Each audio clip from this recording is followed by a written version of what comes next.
آج D G I S P R کی press conference تھی اور اس میں جنرل فیض کے کیس سے لے کر اور عمران خان کا کیس کا ملٹری کورٹس میں چلنا ہے یا نہیں چلنا اس کے اوپر بھی، اور اس کے علاوہ دہشت گردی کے خلاف جو آپریشنز ہیں اور بلوچستان کی صورتحال سب کو کور کیا گیا۔ ہم اس پروگرام میں کوشش کریں گے کہ زیادہ فوکس ہمارا جو مین پولیٹیکل ایشو ہے، جس میں جنرل فیض کا ٹرائل بھی اور عمران خان کے معاملات ہیں، اسی سے سٹارٹ کریں اور اس کو فوکس کرتے ہوئے آگے چلیں۔ آج ایک چیز جو مجھے پہلے سے D G I S P R کی پریسر میں ایک بیانیے کی شکل میں پہلے سے بہتر نظر آئی، ان کا پہلا سٹیٹمنٹ یہ تھا کہ فوج نہ کسی سیاسی جماعت کے حق میں ہے، نہ کسی کی مخالفت میں ہے، نہ ہم کسی کے حمایتی ہیں، نہ کسی کی مخالفت کر رہے ہیں۔ پہلے پریس کانفرنس کے اندر ایک بڑا فوکسڈ ان کا ایک بیانیہ ہوتا تھا، سیاسی انتشاری ٹولہ، تو جس سے یہ تاثر ملتا تھا کہ وہ پاکستان تحریک انصاف کو ٹارگٹ کر رہے ہیں، لیکن آج اس سے تھوڑا سا ایک مختلف بیانیہ سامنے نظر آیا۔ لیکن عمران خان کے معاملے میں اگر کوئی یہ سوچ رہا ہے کہ شاید کوئی نرمی پیدا ہو گئی ہے تو وہ شاید نہیں تھی۔ اپنی پریس کانفرنس کے اندر ہی ان سے سوالات کیے گئے کہ کیا عمران کا کیس ملٹری کورٹس میں جا سکتا ہے، تو ان کا جواب اتنا واضح تھا کہ اس کے بعد کوئی بہام رہتا ہی نہیں ہے۔ انہوں نے کہا کہ جنرل فیض کا معاملہ جو آرمی ایکٹ کے تحت اس وقت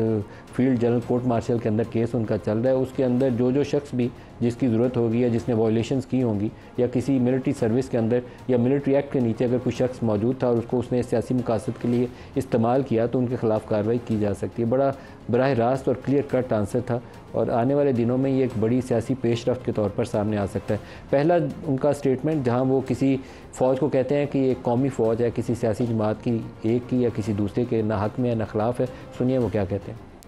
پاکستان آرمی ایک قومی فوج ہے اور اس کا کوئی سیاسی ایجنڈا نہیں ہے، نہ ہی یہ کسی سیاسی جماعت کی مخالف ہے اور نہ ہی طرفدار۔ پاک فوج میں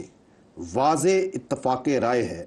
کہ فوج کو بحیثیت ایک قومی اور ریاستی ادارے کے طور پر کسی بھی مخصوص سیاسی مفاد کی تکمیل کے حصول کے طور پر استعمال سے محفوظ رکھا جائے گا۔ ریاستی اداروں پر عوامی اعتماد ہی ان کا بہترین سرمایہ ہے۔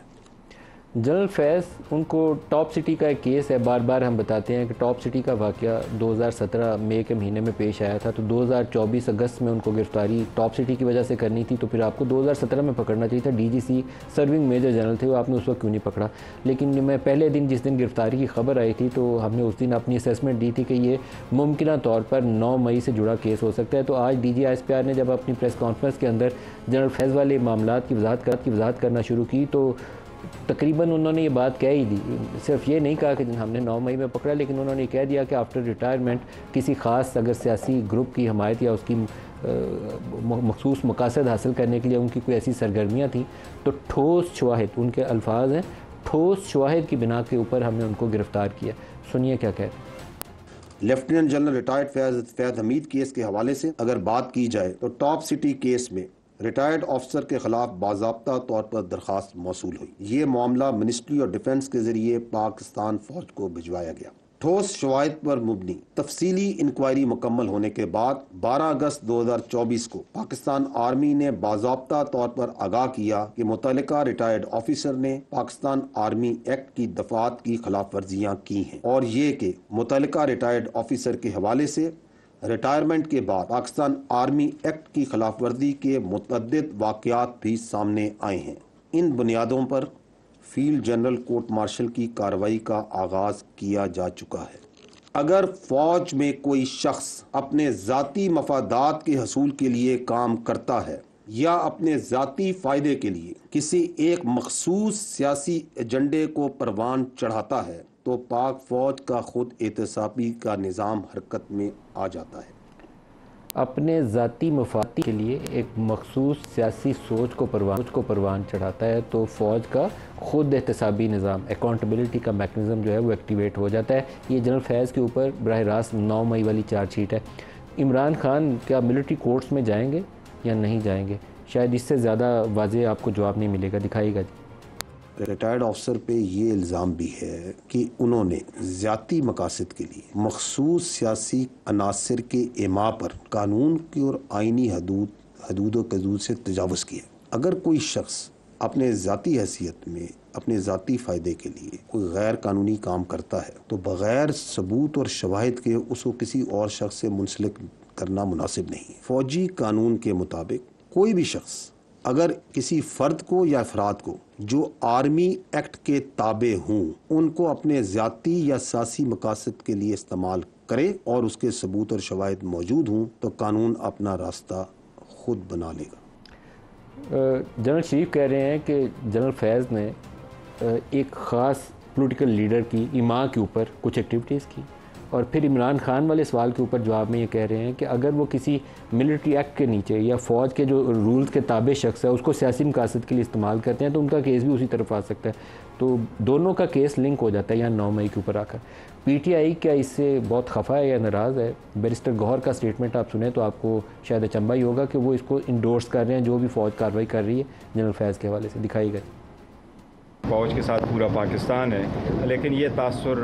ختم ہونا چاہیے کہ فوج کا پالیٹکس میں کوئی عمل دخل ہے یا یہ کہ فوج کسی ایک خاص پولیٹیکل پارٹی کی مخالف ہے، یہ پریکٹیکل ٹرمز میں بھی ختم ہونے چاہیے۔ جنرل فیض حمید فوج کا ایک انٹرنل معاملہ ہے، وہ جس طریقے سے اس کو ہینڈل کرنا چاہے وہ ہے۔ کوئی بھی بندہ جو کوئی ایسی کارروائی کرتا ہے جو غیر قانونی ہے اس کے خلاف اگر فوج کوئی ایکشن لینا چاہتی ہے، چاہے وہ یونیفارم ہے چاہے وہ ریٹائر ہے، یہ ان کی ثوابدید ہے اور وہ آرمی ایکٹ اور ان کا جو کوڈ بنا ہے اس کے متعلق یہ کارروائی کر سکتی ہے۔ یہ میرے خیال میں پاکستان تحریک انصاف کی جانب سے اب تک کا سب سے زیادہ اگر فوج کے لیے 9 مئی کے بعد تگڑا اور محبت بھرا بیان ہے تو آج وہ بیرسٹر گوہر کا ہے، اور آج ہی کے دن ان کو 8 ستمبر کے جلسے کی اجازت بھی اسلام آباد میں مل گئی ہے۔ آج ہمارے ساتھ جو پینل میں شرکا ہیں جنرل زاہد محمود صاحب ہیں، معروف ڈیفینس اینالسٹ ہیں، بلال اظہر کیانی صاحب ہیں، رہنما PMLN سے، اور ایڈوکیٹ احمد اویس صاحب PTI سے لاہور سے ہمارے ساتھ ہوں گے۔ سب کو پروگرام میں خوش آمدید کہتے ہیں۔ جنرل زاہد صاحب پہلے آپ ہی سے آغاز کریں گے۔ ایک فارمر DGI کا کیس،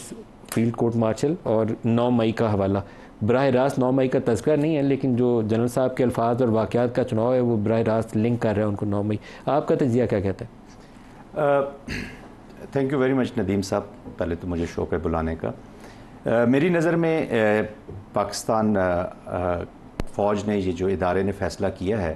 جنرل فیض صاحب کے بارے میں، یہ صحیح ہے یا غلط ہے یہ تو وقت بتائے گا، لیکن خود احتسابی کا جو سلسلہ ہے یا فوج کے اندر جو ایک سسٹم ہے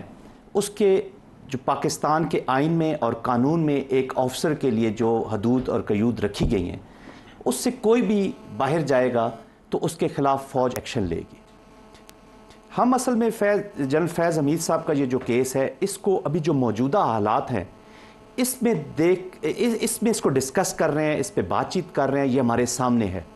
لیکن اگر آپ فوج کی ہسٹری دیکھیں تو اس سے پہلے بھی سینئر رینک کے آفسرز پر مختلف واقعات ہوئے ہیں جس میں سیاسی واقعات بھی شامل ہیں اور جس میں کرپشن کی بھی چیزیں ہیں اور بہت ساری ڈیفرنٹ چیزیں جن میں ان کی سزائیں ہو چکی ہیں۔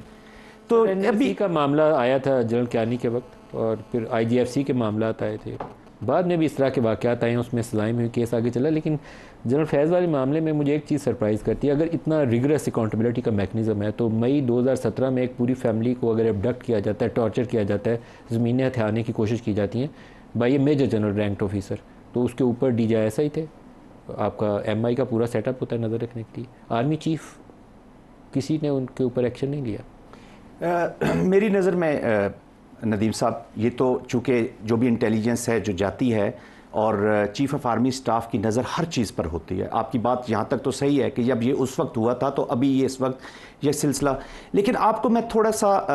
ماضی میں لے جاؤں۔ کا کیس ہے جی، ان کا فیکٹ فوکس ایک ویب سائٹ ہے، احمد نورانی ایک دی نیوز کے ساتھ جرنلسٹ ہوتے تھے، وہ اس کو چلاتے ہیں، اس میں 2-3 جنرل کے اثاثے پڑے ہوئے ہیں،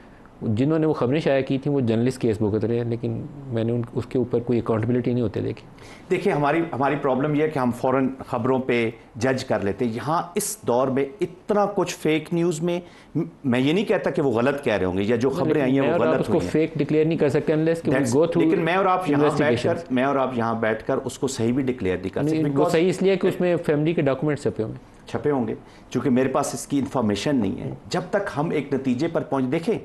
آپ صرف فوج کو یا ریٹائرڈ فوج ہے، یہاں پہ ابھی حکومت موجود ہے، حکومت پاکستان موجود ہے، یہاں وزیر اعظم صاحب بیٹھے ہوئے ہیں، صوبائی حکومتیں ہیں، اگر یہ ضروری نہیں ہے، کوئی بھی ان کو ٹرائی کر سکتا ہے، اگر وہاں پہ ان کے پاس ثبوت موجود ہیں تو وہ اس کو کریں گے۔ آپ کے خیال میں ایک وزیر اعظم کے پاس اختیار ہوتا ہے ایک جنرل کو ٹرائی کر؟ اگر اختیار نہیں ہے تو پھر وزیر اعظم کو وزیر اعظم نہ کہے، ہر ایک نے نہیں، آپ کہہ سکتے ہیں میرے لیے، ہم سب کے لیے وزیر اعظم ہے جب تک وہ بیٹھے ہوئے ہیں، انٹل انلیس کہ وہ ثابت نہ کریں اختیار ہے یا نہیں ہے۔ دیکھیں یہ وہ باتیں ہیں جو ہم کرتے رہیں گے اس ملک نے اور ہم اس کو کسی طرف بھی نہیں لے جا سکیں گے. جو موجودہ حکومت ہوگی, جو موجودہ پاور میں لوگ بیٹھے ہوں گے, وہ اپنے ماضی کے لوگوں کو بلیم کرتے رہیں گے,